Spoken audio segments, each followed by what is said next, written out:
Hello students, आप सभी का हमारे यूट्यूब चैनल में हार्दिक स्वागत है। आज के इस वीडियो में मैं आप लोगों के लिए लेकर आया हूं एमएड फर्स्ट सेमेस्टर वाले जो भी स्टूडेंट्स हैं उनके लिए प्रीवियस ईयर पेपर्स।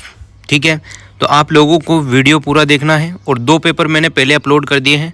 अगर आपने नहीं देखे हैं तो कोटा यूनिवर्सिटी वाले जो भी स्टूडेंट एमएड करने वाले हैं वो देख लीजिएगा। ठीक है, तो और फटाफट से चैनल को सब्सक्राइब, वीडियो को लाइक वाइक कर देना। चलो स्टार्ट करते हैं।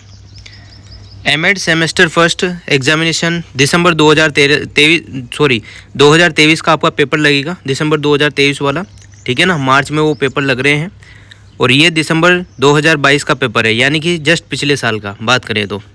ठीक है, मास्टर ऑफ एजुकेशन ये है psychology of learning and development. ठीक है, 3 घंटे का पेपर है, 70 मार्क्स इसके हैं। विद्या शक्ति और विद्या सारथी नाम की 2 सीरीज आती है, साथ में सूर्य पब्लिकेशन की भी आती है, पार्थ पब्लिकेशन की भी आती है।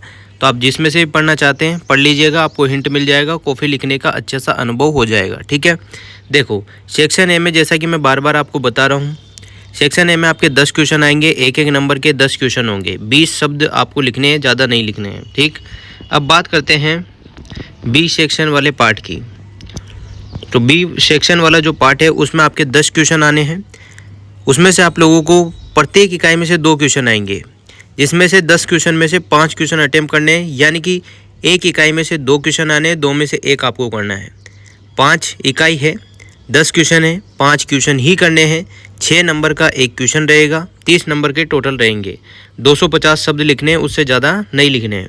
सी पार्ट की बात करें तो सी पार्ट में आप लोगों के 30 मार्क्स का टोटल रहता है। 5 क्वेश्चन आपके आने हैं, जिसमें से आप लोगों को 3 क्वेश्चन छांट के करने होते हैं। 10-10 नंबर के 3 क्वेश्चन है, 30 नंबर का टोटल हो गया। 500 शब्दों से ज़्यादा आपको नहीं लिखना है, और अगर आपके पास टाइम है तो ज़्यादा भी लिख सकते हो, ऐसा कुछ नहीं है, ये तो बता रखा है भाई, इतना तो आपको लिखना ही है। ए पार्ट में कौन कौन से क्वेश्चन पूछे गए हैं देखो। शिक्षा मनोविज्ञान से आप क्या समझते हैं, फिर आता है मनोविश्लेषणवाद के जनक कौन थे, स्कीमा क्या है, संवेदनात्मक बुद्धि को परिभाषित कीजिए, अधिगम की किन्हीं 2 विशेषताओं को लिखिए, अधिगम के चिन्ह पूर्णाकार सिद्धांत के प्रवर्तक कौन थे। ये जो ए पार्ट रहता है ये आपको बाद में करना होता है, जब 5 या 10 मिनट बच जाए लास्ट के तब करना है। बाकी बड़े क्वेश्चन पहले कोशिश करो, क्योंकि सबसे पहले निबंधात्मक क्वेश्चन उठाया करो, वो आपको अच्छे मार्क्स देंगे। उसके बाद लघुतरात्मक जो बी सेशन वाला पार्ट है उसके क्वेश्चन करो, फिर उसके बाद जो टाइम बच जाए 5-10 मिनट का, उसमें 10 क्वेश्चन आप लोग चेप दीजिएगा जैसे भी। तो 7वां क्वेश्चन है व्यक्तित्व के गुण सिद्धांत के प्रवर्तक कौन थे। फिर उसके बाद है मानसिक स्वास्थ्य को परिभाषित कीजिए, समायोजन को परिभाषित कीजिए, फिर उपलब्धि अभिप्रेरण क्या है इसके बारे में लिखिए। अब बात करते हैं सेक्शन बी की। सेक्शन बी में आप लोगों से पूछे जाते हैं 2 क्वेश्चन, एक इकाई से 2 क्वेश्चन आते हैं अथवा में, वो 1 करना है। ठीक है, शिक्षा मनोविज्ञान के क्षेत्र के बारे में चर्चा कीजिए। उसके बाद है इसी का समस्या समाधान के विकास की चर्चा कीजिए। अब दोनों में से जो आपको आता है उसको आप लोग लिख दीजिएगा। कॉपी में काटा पीसी बिल्कुल मत करना, वरना मार्क्स अच्छे नहीं आएंगे। यूनिट 2 की बात करें तो इसमें 2 क्वेश्चन है। एक तो है अधिगम को परिभाषित करने वाले कारकों का वर्णन कीजिए।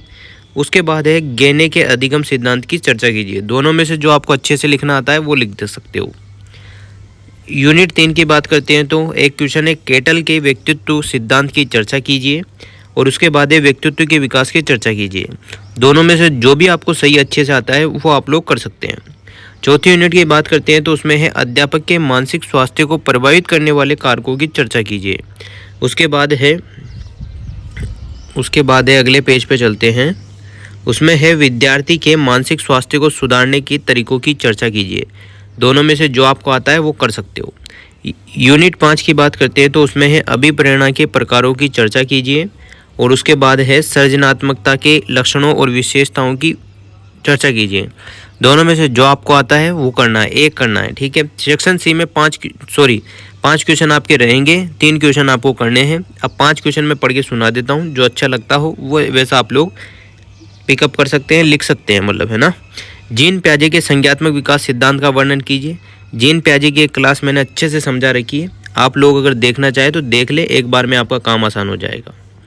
फिर जीन प्याजे के बाद बात करते हैं अगले क्वेश्चन की, वो यहाँ पर दे रखा है स्किनर और गुथरी द्वारा प्रतिपादित अधिगम सिद्धांतों का वर्णन कीजिए। फिर उसके बाद है व्यक्तित्व के आकलन की प्रक्षेपी तकनीकों का वर्णन कीजिए। उसके बाद है उपयुक्त उदाहरणों की सहायता से विद्यार्थियों में पाई जाने वाली विभिन्न समायोजन समस्याओं का वर्णन कीजिए। उसके बाद है एटकिंस के उपलब्धि अभिप्रेरणा सिद्धांत का वर्णन कीजिए। ठीक, इस टाइप से आप लोगों के 5 क्वेश्चन हैं। 5 में से 3 क्वेश्चन आपको करने हैं, 10-10 नंबर के हैं, 500 शब्द लिखने हैं। ज़्यादा भी लिख सकते हो अगर आपके पास पर्याप्त टाइम है तो। स्पीड अच्छी है, टाइमिंग है, सब चीज़ आपके पास है तो अच्छे से लिख सकते हो।